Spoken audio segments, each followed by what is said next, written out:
Fellas, you know Degree Cool Rush deodorant, right? Well, last year they changed the formula, and guys were mad about it. One dude even started a petition. So guess what? Degree heard us, admitted they messed up, and brought the original Cool Rush scent back exactly how it was. And it's in Walmart, Target, and other stores now for under $4. So grab some and remember why its cool, crisp, and fresh scent made it the #1 men's antiperspirant for the last decade. Degree Cool Rush is back, and it smells like victory for all of us.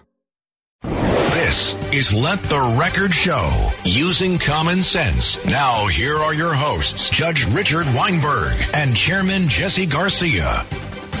All right, this is Let the Record Show. I'm Judge Richard Weinberg. With me is Jesse Garcia. Jesse is the Vice Chair of the State Republican Party, as well as the County Chair of the Suffolk County Republican Party. And we brought back Eric Levine, distinguished commentator, essayist, and attorney, and a quasi-expert on Middle Eastern affairs and foreign policy, back for the show. I particularly wanted Eric back with Jesse and with me because of what's going on in the Middle East. Let me just give you my thoughts, gentlemen. This is a terrorist war. They are not militants, they are terrorists. If you see what they did to all those innocent people, the beheading of infants and babies, the savage attack, the rapes, the dragging of naked women through the streets, shooting down at a music festival of hundreds of kids. And they're now talking about they want to sue for a ceasefire. I want to just share my thoughts, and I'll turn it over to Eric and then to Jesse. This is my thought. People better wake up that this is an existential crisis for Israel, but not just for Israel, but for Western civilization. What you're really dealing with, in my humble opinion, is a war of civilizations. You have an extreme faction of Islam, which believe that they have a divine right to bring everybody into submission, to have a right to world domination. Anybody who doesn't agree with their philosophy or their approach to living, they exterminate. Whether you're black, white, Jew, Hindu, Muslim, it doesn't matter, Christian, they'll exterminate anybody who's in their way. If you happen to be straight, that's fine, but if you're a Hindu, your head gets chopped off. If you happen to be a Muslim, but you're gay, you get thrown off of a roof. This is what you're dealing with. It's a totalitarian, authoritarian regime. They want world domination. They want to totally eliminate the state of Israel from existence and exterminate all the Jews there. Now, there are two things that I'm particularly concerned about, and it's this. Number one, this whole argument about the moral equivalency, that Israel's right to defend itself and take whatever is necessary and appropriate to save themselves, somehow they're violating the laws of war, and we should quit and have, it's all the same. It's just two combatants fighting over territory. It's not combatants fighting over territory. It's an existential threat to Israel and the Jewish people. Second, related to that is the rule of proportionality, that the response has to be proportional. What does that mean? Well, when they lose a couple of thousand, and we lose a couple of thousand, everything's fine, so we should call it a draw and move on. Well, when you're fighting for your survival, there's no such thing as proportionality. You have to fight to win. If you're waging a war, you have to win the war. Otherwise, we'll be back 6 months from now, or a year from now, or 2 years from now. We'll be doing this all over again. This is about the 4th time this has happened. So this is serious business. Don't talk about moral equivalency. Do not talk to me about proportionality. Talk to me about giving the Israelis as much time as they need and give them the right to do what they have to do. They have to destroy Hamas. If they don't, it's the same old game, and I would hope that the world would understand this. Eric. I actually think it's far more serious than what you described. This isn't just one single radical group that's attacking Western civilization. This is an organized effort by the new axis of evil of China, Russia, and Iran to destroy the American-led world order and Western civilization. Hamas could not do this without Iranian money, without Iranian operations, and without Iranian support. This is an Iranian-backed Hamas proxy war on Israel. It is a first salvo, or second salvo, the Ukraine may have been first, at the American-led world order and Western civilization. Every American must understand that Israel is fighting our war. Israeli men and women are going to die to advance our national security interests. Israel needs and deserves every bit of American support that we can give. Arms are clearly what we're going to need to give, and we're doing that. The two things that have been in question, which so far President Biden has been exceptional at, let's give him credit where credit is due. I mean, everything he's done up to this point, the catastrophic surrender in Afghanistan, the appeasement of Iran, has been utterly disastrous and has led us to this point. But from the moment that this invasion started, Biden has been spectacular. He's made sure that Israel has all the weapons it needs, and he has moved a carrier strike force into the Mediterranean. It isn't just simply for operations or for practice.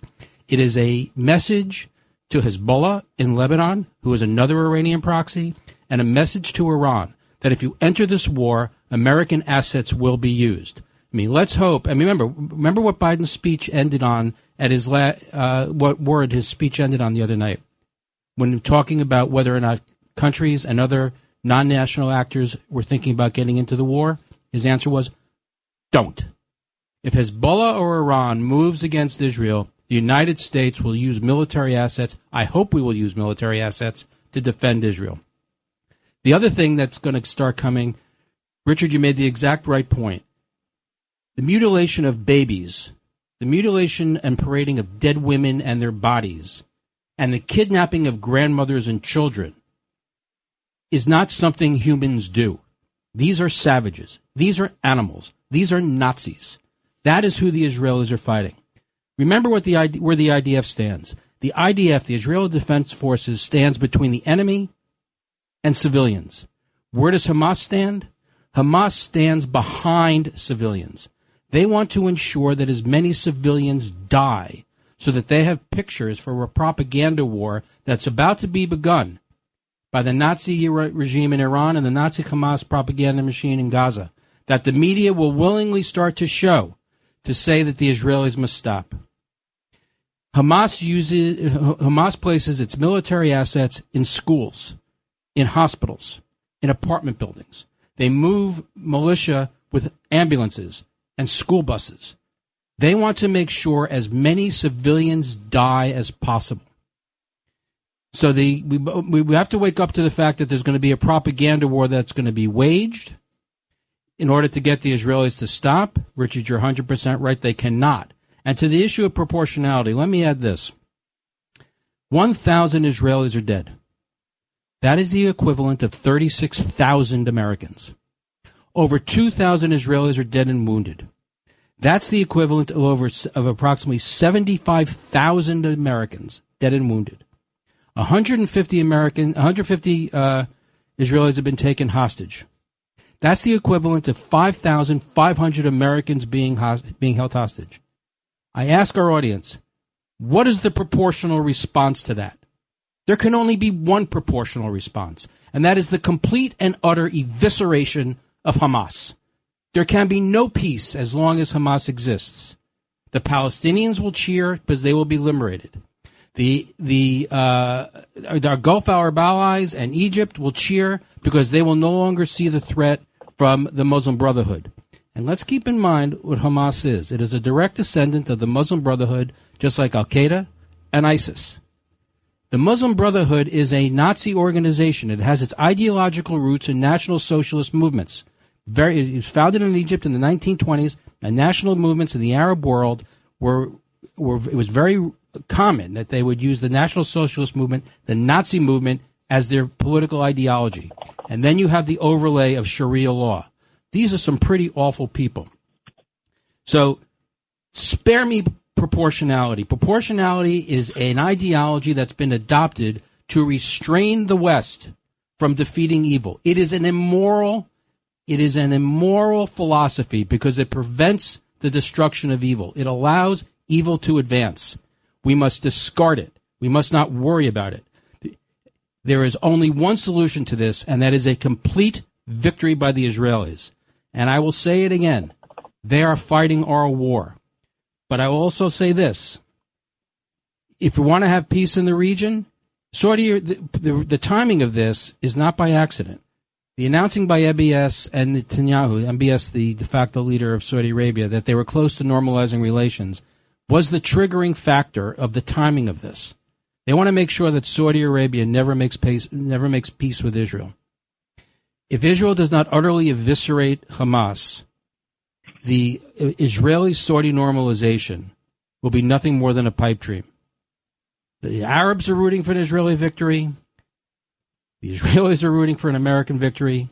And damn it, the Americans better be rooting and working for an American victory, because it is in the interest of Western civilization that the Israelis win. Jesse. I think that we should let those words sit there for a moment for our listeners, because they're poignant, they're accurate, and they're true. I believe, just to take up, there's nothing more I can add to this that you and Eric have not already shared, but I will add maybe a little bit, advance a little bit of on one aspect, the propaganda war that we hear. Already that propaganda war is beginning. You have mainstream media entities such as the New York Times, the Canadian Broadcasting Corporation, and others issuing memorandums to their staffs, reporters, that they cannot refer to this as a terrorist act, to avoid using that language. They are saying that Israel should not be regarded as having ended its occupation back in 2000, 2005, 2007. They want to try and normalize these acts by these animals, and that's exactly what they are. On top of those, 40 children beheaded, women being, killed and drawn through the streets. We have seen images, video of children, Israeli children in cages. Now we are reporting that at least 22 U.S. citizens have died in this war. 17 more are unaccounted. That this is a battle of good and evil, of what's right and what's wrong, of what's freedom and what are terrorists, what is a free society, and those that would basically, as has been pointed out, are animals. And even we see that now in the streets of our wonderful city here in New York. We had the Democratic Socialists of New York City with their partners of the Working Families Party holding a rally condemning Israel. Now asking and directing for Israel to hold back in its defense and its advancements. Israel, I know that we all stand with Israel. We always have been, we always should, and we will. They have every right to defend their people, their children, their sovereignty, and they need to do it in the way that is best served by eliminating this threat once and for all. I will take exception to maybe just add a little bit of color about Biden's actions to this point. If I believe that, and I agree with what Eric and you, Your Honor, said, that Iran is behind this. Just remember, it was this administration, its foreign policy, its failed foreign policy, that created a vacuum in the Middle East of American leadership and American leadership. It is also this administration that, under two Democratic presidents, Obama and now Biden, are funding state-sponsored terrorism by Iran. Dare I say that the blood of these individuals are on the hands of the Biden administration as well, because of their cowardly acts and their negligence in foreign policy and the role of America in the Middle East. I think that's very well said. Let me make a couple of comments and I'll turn it back to Eric. You made a reference, which I've been saying on Katz and Cosby throughout the week, which is, in my humble opinion, there is blood on the hands of the Democratic administrations. And I say it goes way back. I say it goes way back to when Jimmy Carter allowed the first Ayatollah to come back from Paris to go to Iran, selling out the Shah. I say it goes way back when Obama and Kerry made that deal, lied about what the deal was, said this means that there'll be no nuclear weapons in the hands of the Iranians. And they knew blocks all paths to a nuclear weapon. And that was a lie. They knew it was a lie. It was a deal that never should have been made. It was a treaty which was never approved by the United States Senate in violation of the United States Constitution. They gave them tons and tons of billions of dollars to use. That money has been used to arm terrorists. All the destabilization in the Middle East is coming out of those monies. It funds, supports, helps strategize, feeds, gets weapons. When Sharon, who is no mild-mannered leader of Israel, but a warrior, when he made a decision to give Gaza unilaterally and unconditionally to the Palestine Liberation Organization, Al-Fatah. When he did that, he thought they'd give them a place where they could show they could govern, show they could be responsible, show they could be the beginning of a two-state solution. This two-state solution is a pipe dream. It was a pipe dream all along. It's certainly a pipe dream now. There is no peaceful solution to this because they will not let the Israelis live. Golda Meir most famously said, this war will never end until these people love their children more than they hate us. And she also famously said that if you take the guns away from the Arabs, you'll have peace. But if you take the guns away from the Israelis, you'll have mass slaughter and another Holocaust. Eric. So I just want to pick up on something that both you and Jesse referenced. The 2005 unilateral withdrawal by the Israelis from Gaza. As you point out, this was done by Ariel Sharon, no pacifist he. So in 2005, this is after the Oslo Accords, and this actually demonstrates the utter failure of Oslo. Oslo, if it wasn't dead before, it's certainly dead now. But in 2005, from 1967 through 2005, the Israelis occupied Gaza. It used to be part of Egypt. And Sharon made the decision, we're going to withdraw. I don't just mean militarily withdrawal. We're going to remove every settlement. And he actually sent in the Israel Defense Forces to physically remove Israeli settlers who would not leave. So by the end of that withdrawal, Gaza was Judenrein.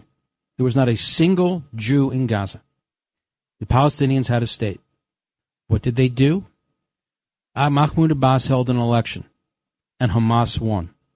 The first thing Hamas did after winning, it took all the Palestinian Authority opponents, political opponents, brought them to the roof of apartment buildings, threw them off, and killed them, murdered them. And then they instituted Sharia law in the territories. The Israelis had left behind factories, farms, businesses. Hamas destroyed them all because they were Jewish. The Jews had created them, so they destroyed them. This is what you're dealing with. Rather than having peace with the Israelis, they started to launch rockets. Now, I'll also say this in terms of everybody saying, oh, the poor Palestinians, they are victims in this. That is in large part true because throughout history, the Palestinians have been betrayed and let down by their leaders from beginning to end, whether it's Yasser Arafat, Mahmoud Abbas, Ismail Haniyeh, any of the Palestinian leaders have failed their people. But so there were the elections in 2005. Mahmoud Abbas is now in the 18th year of his 4-year term. Why won't he hold an election? Because if he holds an election, Hamas will win, and Hamas will win overwhelmingly. So let's keep that in mind when we're all worried about the Palestinian people and how they're just being victimized. They, in many ways, have chosen Hamas. They made that bed. They're going to have to live with it. The Israelis, unlike Hamas and the Palestinians, care about civilians. The Israelis are going to take all kinds of casualties precisely because they want to protect civilians. What did the Allies do at the end of World War II in Dresden? They firebombed it. They leveled it. They didn't send in troops. They eviscerated it from the face of the earth. They killed as many civilians that lived there, and nobody cared. Because the Nazis had attacked us, they had started the war, and we were going to end it one way or another with a complete victory by the Allies. The Israelis could do that to Gaza, but they won't. They won't. They're going to send in their men and women, and Israelis are going to die because they're going to try and save civilian lives of Palestinians. I never want to hear that there's a moral equivalence between these animals and the Israelis who are fighting in self-defense. All right. Kevin's given us the sign. We're going to be taking a break. This is Let the Record Show with Chairman Jesse Garcia of the Republican Party, our special guest, Eric Levine, noted commentator, essayist, and attorney. I'm Judge Richard Weinberg. Please stay with us. We'll be right back. If you're having problems with your septic system and you're tired of spending so much money each year to have it pumped, then SeptiClean is the answer for you. SeptiClean is an advanced specially formulated blend of bacteria used in the treatment of home and commercial septic systems. The breakdown of waste in your system relies on biological activity of naturally occurring bacteria. SeptiClean restores the natural biological process in your septic system and boosts the existing biological activity. SeptiClean is completely safe on all plumbing and can help prevent expensive emergencies in pumping. SeptiClean has approximately 6 to 100 times the bacteria count of other leading off-the-shelf brands in a 1-year supply. SeptiClean comes in a water-soluble pack, which you flush down the toilet once a month with no mess or stress. Save time, money, and maintenance on your septic system. Find SeptiClean at Emporium True Value Hardware on Main Street in Sag Harbor or visit micro-tab.com. That's micro-tabb.com. Micro-tabb.com. ChatGPT Plus is free for college students through May. Here's the thing. You've got a lot to do between now and then. Studying for finals, writing papers, trying to keep your life on track, and ChatGPT can help with all of it. It can quiz you for your econ exam, make a study guide from your French notes, plan out your meals and study breaks. It can get really specific on how you like to learn. It can even help you come up with ways to stop procrastinating. So from now until summer break, take advantage of all the ways ChatGPT can make your life easier. Restrictions apply. This episode is brought to you by Progressive Insurance. Do you ever find yourself playing the budgeting game? Well, with the Name Your Price tool from Progressive, you can find options that fit your budget and potentially lower your bills. Try it at Progressive.com. Progressive Casualty Insurance Company and Affiliates. Price and coverage match limited by state law. Not available in all states.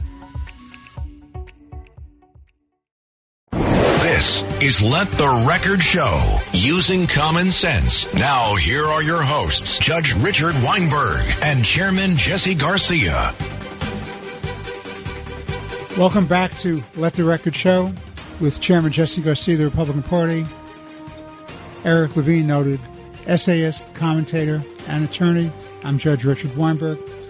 I want to do a connection between the earlier discussion we had about the war in the Middle East, which both Jesse and Eric have pointed out is really a war of civilizations. It's a war to protect Western civilization against an extremist, A nihilistic group. You know, it's, by the way, parenthetically, just to say this to you, you know, the British Empire, when they owned and controlled India, had to fight a cult. I forget the name of it, but it was a death cult. And they were absolutely dedicated to the destruction of the British Empire and Britain's presence in India. And it really was a death cult. And they were willingly dying as long as they could kill the English leaders of India. And it was only after they were exterminated by sheer force of British arms that ended. And that's what I'm afraid you're going to have here. You're going to have to destroy all capacity of Hamas to lead in Gaza or anywhere else. And you have to eliminate their leadership. They're sitting comfortably in Qatar. They're protected, watching all this on television, giving each other high fives, protected by Qatar and protected by the Iranians, while their own people are being slaughtered for propaganda purposes, as Jesse and Eric have pointed out. But let me give a connection to you, gentlemen. As we're speaking, Hezbollah has opened up another front against Israel with these gliders, these paragliders, with shelling, and they're trying to come in and hit it from the north. Now, Biden, to his credit, has moved in naval forces into the area. The idea is to deter Hezbollah from doing this second front. Otherwise, somehow the U.S. Navy will respond. So what is the response of all these extreme radical Islamists, these terrorists? What is their response? They say if they have a right to attack Israel, if Israel gets the support of the U.S. Navy and protect against this attack by Hezbollah, then they're going to go after U.S. interests. They're going to attack America wherever they can attack America. Jesse, what are your thoughts about this? I think that these threats are going to occur no matter what. To think that if we do nothing, we're going to be saved any attacks is ludicrous. It's putting your head in the sand, burying your head in the sand. The open border, we've talked about, the humanitarian crisis. We've talked about the criminal crisis on this. We've also mentioned, and this is where Democrats and those in the Biden administration, the Hochul administration, have laughed us off. We're talking about a national security crisis, that there are foreign nationals that are going to be crossing the border for the purposes of inflicting harm in our cities, something similar to terrorist bombs that we've experienced here in the early 2000s. But we've seen this. We've seen documentation of this. In Arizona, across the border, their border agents and the Parks Department are identifying tents of people of Syrian descent and Middle Eastern descent that are staging there and crossing over the border. And these are not just individuals that are coming from the Latin American countries. These are the individuals that we look to find out where and what is their motivation for coming here. That's why the problem is illegal, unvetted migrants in our communities, because we don't know where they come from. We don't know what their motivation is. We don't know if they're here for humanitarian reasons or where they're here to do harm. We do know that fentanyl is coming across our border to poison our children and poison our cities.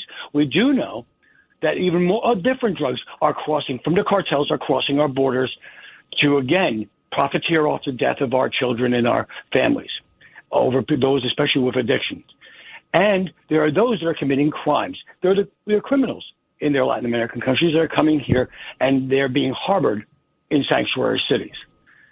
This is the next step. This is an opening that has been provided solely by the Biden administration to place our national security in jeopardy. We are opening our borders for individuals to simply walk across our border into our country and inflict harm socially through illegal drugs, fentanyl, crime, and terrorist attacks. This is why we needed to go back to the Trump era border policies to secure America. But Jesse, what's very interesting is I heard a report last night of an alleged agreement between Hamas and the Mexican cartels with respect to incursions. In other words, the cartels are facilitating the entry of these Middle Eastern threats into our country. It's not a coincidence that you've got hundreds and hundreds and hundreds of people who are coming from these zones, which are no man's land, states that are failed states and hotbeds of extremism. The other thing I heard, and I'll turn this to Eric, the other thing I heard, a lot of the transactions and the investments of this money that's been given so cavalierly by the U.S. government, which means Obama and Kerry and Biden and Blinken, that's been converted into cryptocurrency. A lot of this money has been. Now, what does that mean that's turned over into cryptocurrency? It means you can't trace it. It's a device that's made for cartels, for gangsters, and for terrorists. These are very dangerous situations. We have to wake up because we are under siege from outside forces, and we'll talk in a little while about what's going on domestically with this situation. But I am telling you, wake up, America, because we are on the defensive, and Eric is absolutely right. The first line of defenses are the Israelis, and if the Israelis don't win, just imagine what's going to be happening to this country. Eric. So two things. One is you're making a reference to that they're going to attack us in Iraq and Syria. They've already been doing that. Iranian proxies have already been doing that. And the Biden administration, to its utter shame and disgrace, has failed to respond meaningfully. To the extent that they ever respond, there is a rocket attack that kills a few meaningless jihadis, and nobody cares about it if they ever go home. These are all funded, paid for, and monitored and directed by Iran. If indeed they want to make good on their threat that they're going to have these proxies attack us, because we have 900 American troops in Syria fighting ISIS. I'm proud to say that my son was one of them from 2018 to 2019. And we have troops still in about 2,500 troops still in Iraq. If they're going to attack our service members, this is the time to tell Iran, if you attack us, if your proxies attack us, we will take it as if the rocket was launched from Tehran. And we must attack inside Iran. We have to make it in Iran's interest to make sure that they don't do it. To your point, Richard, about Hamas in Mexico, I had not heard that. That may be true. I just have not heard that. But what has been documented, and what absolutely is true, is that Hezbollah is in Venezuela. Hezbollah is working hand in glove with the Venezuelan government. Build their military, train the military, help them in the drug trade. Hezbollah is very big in the drug trade. That's partly how they fund their operations in Lebanon. And what have we been hearing about? What's one of the largest groups that have been crossing our border, coming into the United States illegally? Venezuelans. How many of them are Hezbollah operatives? We have no idea. It clearly is a national security threat.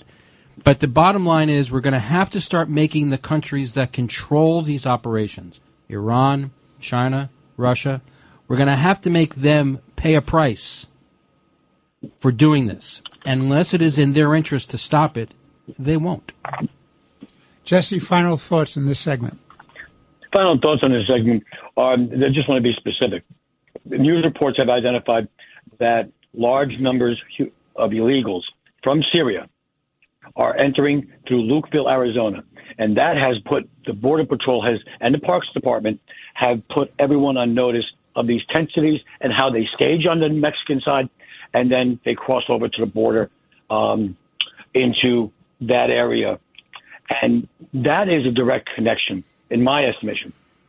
And I'm no expert, but it connects the dots to what you said, Your Honor, and what has been and what Eric has pointed out and added about Hezbollah being in Venezuela.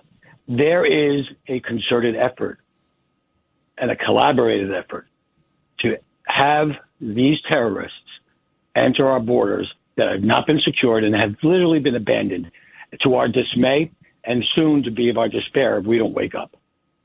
All right. This is Let the Record Show. We're taking a break. We'll be back in a few moments. Please stay with us.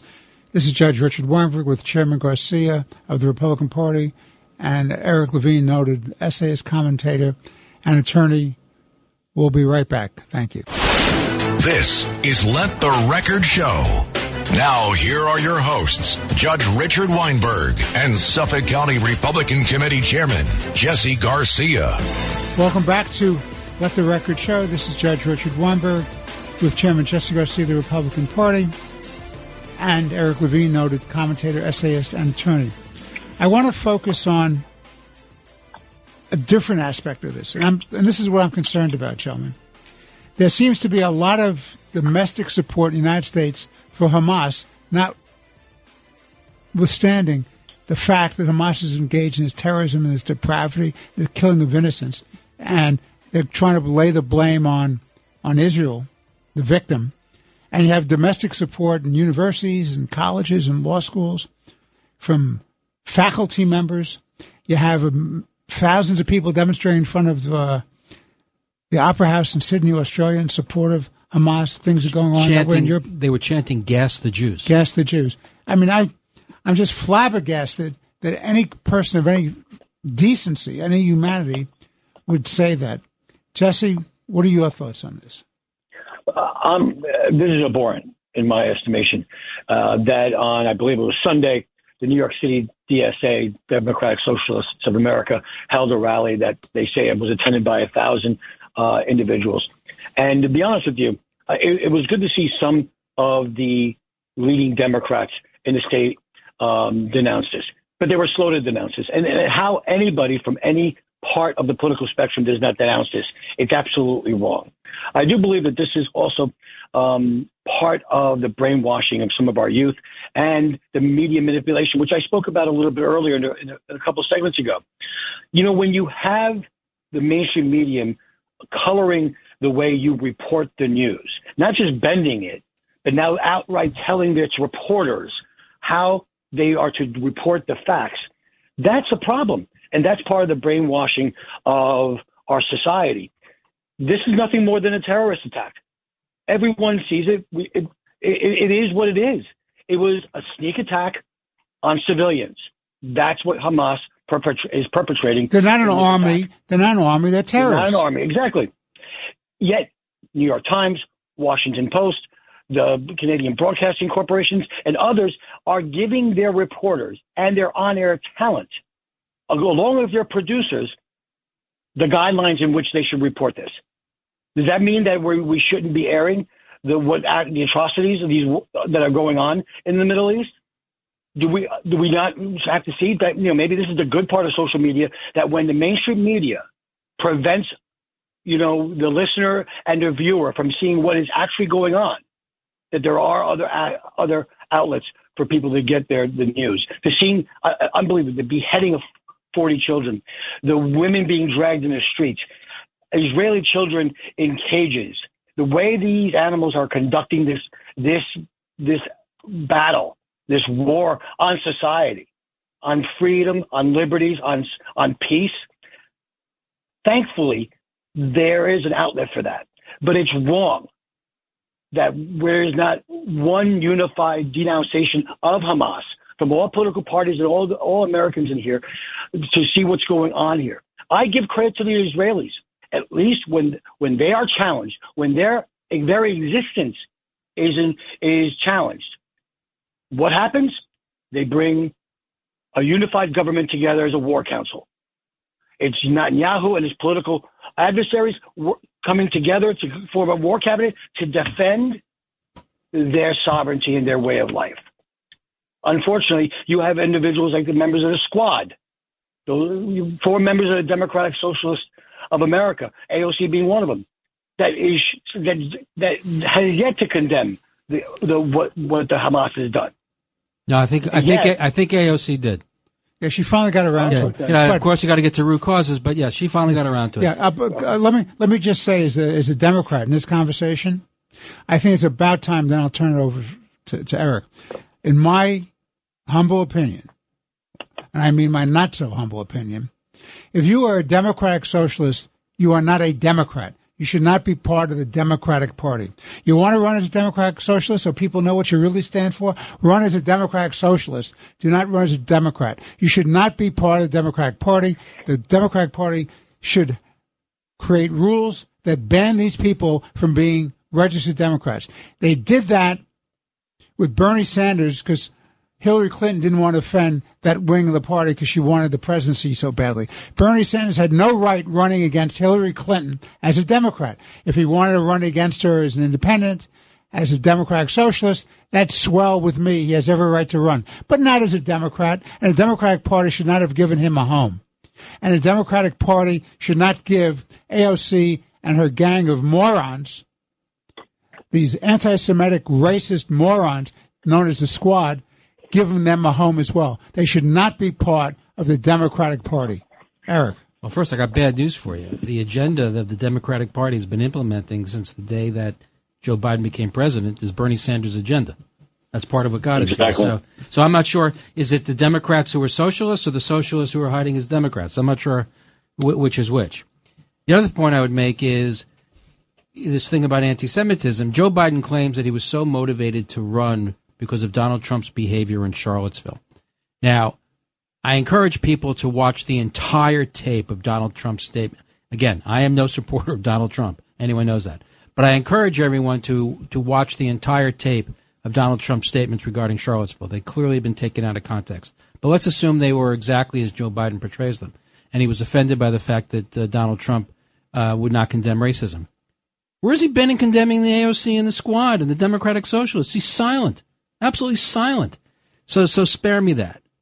But coming back to the broader point, Richard, you're making the comment about what's going on with these college campuses and these morons on the campus, and I can understand the students. They're ignorant. They don't know anything. So they say stupid things because they haven't been educated. But how does that explain college presidents, college boards of trustees, professors? What explains that? They should know better. What explains it, though, is the social justice movement, which has overtaken the Democratic Party.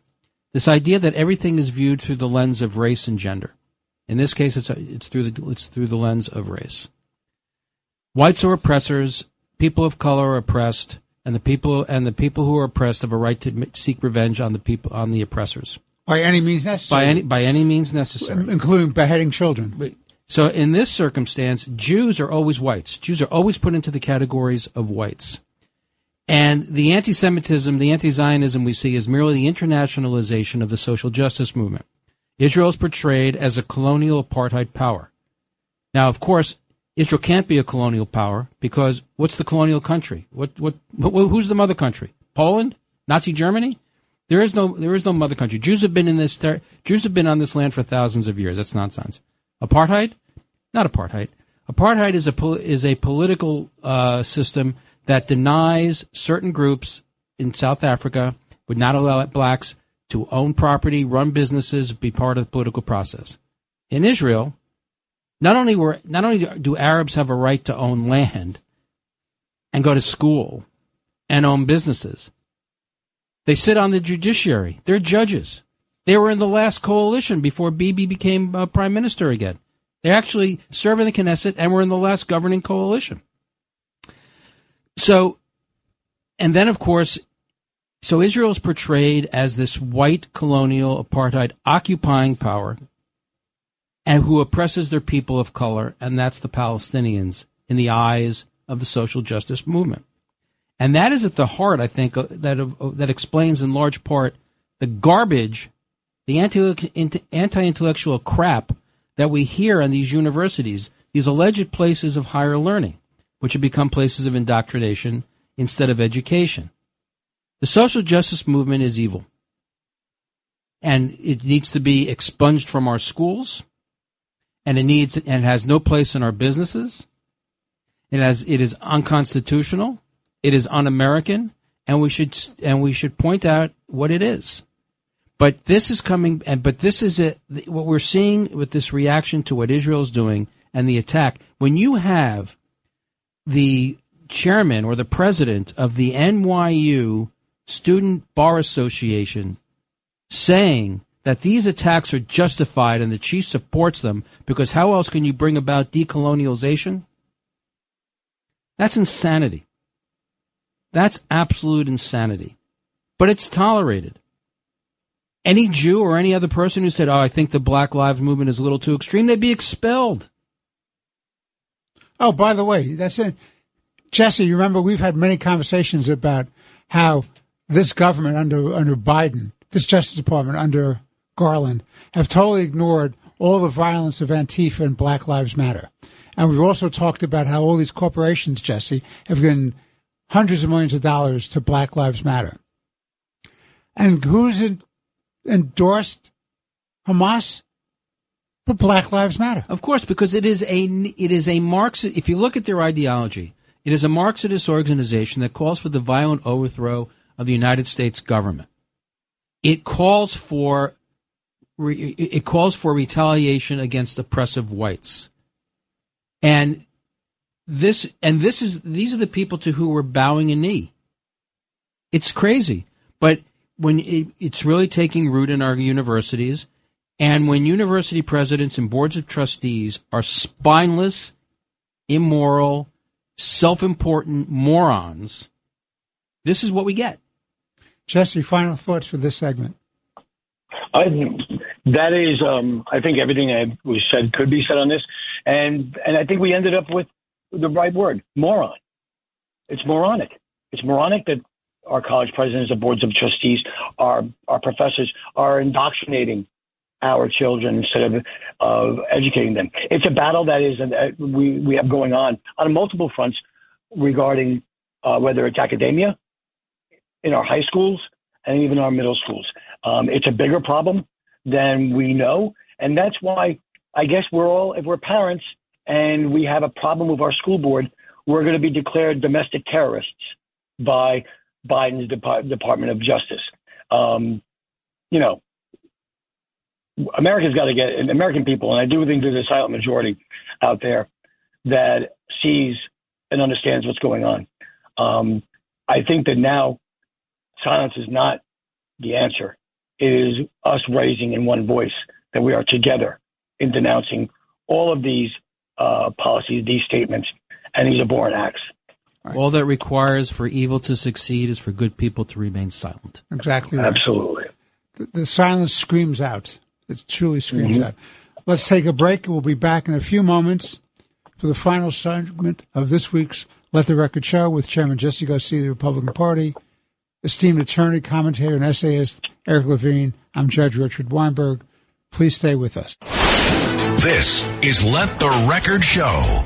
Now, here are your hosts, Judge Richard Weinberg and Suffolk County Republican Committee Chairman Jesse Garcia. This is Let the Record Show. We're back for our fourth and final segment of today's show. With me is Chairman Jesse Garcia of the Republican Party, Eric Levine, noted commentator, essayist, and attorney. I'm Judge Richard Weinberg. Jesse, I want you to begin this segment because I'll tell you, as a House Democrat, but somebody who believes in checks and balances, separation of powers, responsible government, I was absolutely outraged when they blew out Kevin McCarthy as the Speaker of the United States House of Representatives. I think he was a very solid, principled man. I think he was doing a good job. The week before, he had gotten through a continuing resolution to keep the government funded, which is both good public policy in the interests of the United States, as well as an avoidance of political suicide by the Republican Party. So in return, this clown car of 8 didn't support him. The Democrats showed no courage at all. If Hakeem Jeffries was a statesman, he had an opportunity to be a statesman, he should have backed as an institutionalist to protect the integrity of the United States House of Representatives and to do the right thing for the institution, as well as the fact that it was shown that you have reasonable accommodation with the other party across the aisle in the House of Representatives. You can do business in a common sense way to do America's business. Hakeem Jeffries was absent, was derelict in his duty, and all the Democrats lined up like lemmings. Particularly upsetting to me is that you have a whole bunch of Democrats, members of the so-called No Labels group, which was supposed to stand for integrity and bipartisanship and statesmanship. And where were the members of No Labels who were Democrats? They stayed with their mindless political leadership of the Democratic Party in subverting Speaker McCarthy. So as far as I'm concerned, they're not statesmen, they have no integrity, and they have no common sense. They have no loyalty to America or to the institution of the Congress. They're American elected officials. Go figure. No, they're American members of Congress. Yeah, it's a little bit different. There you go. Jesse, your thoughts? Well, right now, I'm not surprised. Number one, as a political leader, I never want to count on the Democrats to successfully, achieve my goal. You got to learn how to count, and that's the best way to do this. However, when the fact that the House of Representatives, and let's be honest, both caucuses were being held hostage by this Gang of 8, the Democrats did basically ignore and cast aside any type of concern or oath to the institution of the House of Representatives. It's my understanding that McCarthy had conversations with the former Speaker Pelosi and others in the Democratic leadership. I guess that he expected them to be there. He never should have had to have been in that position. Let me just begin that. But number two, I'm not surprised because Democrats in this era have no concern or care for the institutions of our government, whether it's the Department of Justice, the Supreme Court, the FBI, and the House of Representatives and its rules. As we sit right now, Jim Jordan of Ohio and Scalise are the two Republicans who are seeking the nomination and the support to be the next speaker. Their vote that came out of the Republican caucus had Scalise up marginally. So we're not sure. Under the rules of the House, he could call a House vote right now on the speakership, But I believe that what is happening and transpiring in the time that we record this, and hopefully by Saturday, Sunday, when this is airing, that there will be a situation where we've coalesced behind either Scalise or another person. There's a lot to be told there. There's a lot of different thoughts there. I don't believe that anyone thought that one of the candidates would only receive about 113 votes. I think they were looking for more about getting 150 votes, 170 votes, so that it would make that proposition easier. As for Gates and company, they are morons. They have decided that their own celebrity and fundraising is far more important than the governance of people. And what they're doing is basically demonstrating in a small microcosm, and it's in a 1 week story or 2 week story, but it's not a good one, that Republicans in the House of Representatives can't govern, and that's a problem. As you said, it was McCarthy through his leadership that staved off. He shut down his government. Government shutdown, and it was the same group of people, of members of Congress, the same group of 8 that blocked earlier resolutions that would have achieved all their conservative goals. And yet they move forward with this. This is nothing more than a personal fight between Gates and McCarthy. And it got ugly. And it's now it's ugly for the Republican Party. And it's ugly for America because one of its chambers is not able to govern until we have a leader. And let's be frank, the only person that probably has the most votes for leader right now is Hakeem Jeffries in that Republican-led Congress. And isn't that pathetic? Eric. That is pathetic. So to the American people, the House Republicans are currently led by a bunch of people who appear to have escaped from mental institutions and have forgotten to take their medication. So Matt Gaetz, as the leader of the Bellevue Brigade, was able to use the one-vote rule to vacate the chair, that a concession that he had gotten from Leader McCarthy when he agreed to vote for him in the first instance. That rule has to change. The American people need to know that the Republicans can govern, and that Matt Gaetz and the Bellevue Brigade do not have the ability by themselves to stop the government from functioning. Unless that rule is changed, whether it's Steve Scalise or Jim Jordan, and I think Scalise is the better choice, unless that rule is changed, Matt Gaetz will always be able to put a gun to the head of the Speaker of the House. We can't function that way. This person is insane. He does not have the mental capacity, the temperament, the knowledge to be able to make important decisions. The next good idea he has will be his first. So that rule by itself must change in order to give the American people confidence that Republicans can govern. Jesse, final thoughts. I think that one of the things that the people of New York should see is that what goes on in Washington, D.C. is not symptomatic of Republican-led governments. You will see it just right here on Long Island, you have a Republican county executive in Nassau and a Republican legislature in Nassau that are doing the people's business. They're making their communities more affordable. They're making it more safer. And they're speaking up truth to power. And you have a terrific county legislature in Suffolk as well. Led by Republicans. We have a Republican county legislature that demonstrates how it can govern. Do they have differences of opinion? They certainly do. But they always put the interests of the people first. You never see any of the Republicans in Suffolk County or Nassau County putting their own personal interest above that of the people. And that's why in Suffolk County, I can speak for proudly, we took, taxpayer money that was geared towards campaign financing, and we redirected that to ShotSpotter to put, as a crime fighting tool. We were able to reduce the taxes here, eliminate red light camera fees to save taxpayers $7 million. We eliminated and suspended the sales tax on gasoline and home heating oils because the Democrats at Albany and in Washington were jacking up inflation and making it harder on our people. We were able to save them $17 million.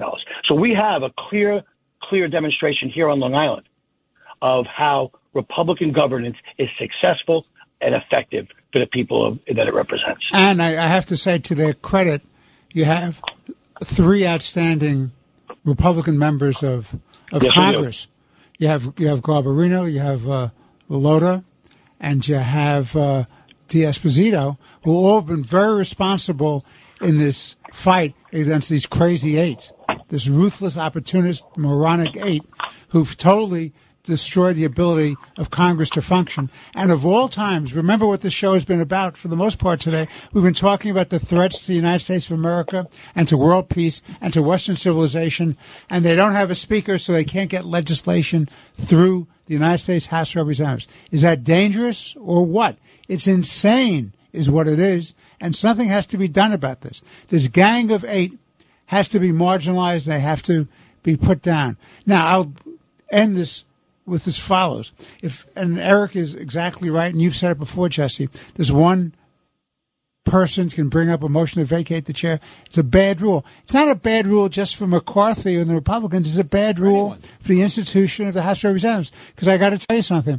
Hakeem Jeffries would not want to be Speaker of the United States House of Representatives if one member of the squad could shake him down and beat him down and take away his leadership. When Nancy Pelosi was Speaker, it took 21 people. 21. There you go. I want to thank Eric for being with us today. Jesse, another wonderful conversation. Thank you. This has been Let the Record Show. I'm Judge Richard Weinberg with Eric Levine and Chairman Jesse Garcia. Thank you for listening, and we look forward to being with you again next week. God bless you. God bless America, and God protect the people of the state of Israel. This is New York's talk leader, the crown jewel of talk radio. WABC New York and 107.1 WLIR Hampton Bays. 77 WABC News starts now. It's 51 and mostly cloudy on this Sunday, October 15th. Good morning. I'm Liz Radabali. President Biden was in Philadelphia Friday talking about clean energy, but took time up front to comment on the war in Israel. The president had some serious words when talking about Hamas. These guys, they make Al-Qaeda look pure. They're pure evil. But I said from the beginning, the United States, make no mistake about it, stands with Israel. Biden says members of his cabinet are in Israel. He is also addressing the humanitarian crisis in Gaza. U.S. teams are communicating directly with the United Nations and the governments of Israel, Egypt, Jordan, and other Arab nations to surge support in the region. Several Republican lawmakers say the U.S. should not take in refugees from Gaza. Hundreds of thousands of people in Gaza are attempting to flee as the fighting between Israel and Hamas worsens. Florida Governor and GOP presidential candidate Ron DeSantis says that he won't allow it if he's elected. I am not going to do that. If you look at how they behave, not all of them are Hamas, but they are all anti-Semitic. None of them believe in Israel's right to exist. None of the Arab states are willing to take, any of them. Arizona Congressman Andy Biggs said America should not take in refugees, but instead focus on our own southern border. And former House Speaker Kevin McCarthy says he supports Ohio Congressman Jim Jordan to take his place. On Friday, Republicans voted for Jordan to be the party's nominee for Speaker. And now here's your forecast from the Ramsey Mazda Weather Center. Today, partly sunny skies with a high of 59. Tonight, clear skies and a low of 47. Tomorrow, mostly sunny with a high of 61. WABC News Time is 7:03, 51 and cloudy outside our Midtown studios. I'm Liz Radabali, and remember, the news never stops at WABCRadio.com. If you're having problems with your septic system and you're tired of spending so much money each year to have it pumped, then SeptiClean is the answer for you. SeptiClean is an advanced specially formulated blend of bacteria used in the treatment of home and commercial septic systems. The breakdown of waste in your system relies on biological activity of naturally occurring bacteria. SeptiClean restores the natural biological process in your septic system and boosts the existing biological activity. SeptiClean is completely safe on all plumbing and can help prevent expensive emergencies in pumping. SeptiClean has approximately 6 to 100 times the bacteria count of other leading off-the-shelf brands in a 1-year supply. SeptiClean comes in a water-soluble pack, which you flush down the toilet once a month with no mess or stress. Save time, money, and maintenance on your septic system. Find SeptiClean at Emporium True Value Hardware on Main Street in Sag Harbor, or visit micro-tab.com. That's micro-tabb.com. Micro-tabb.com.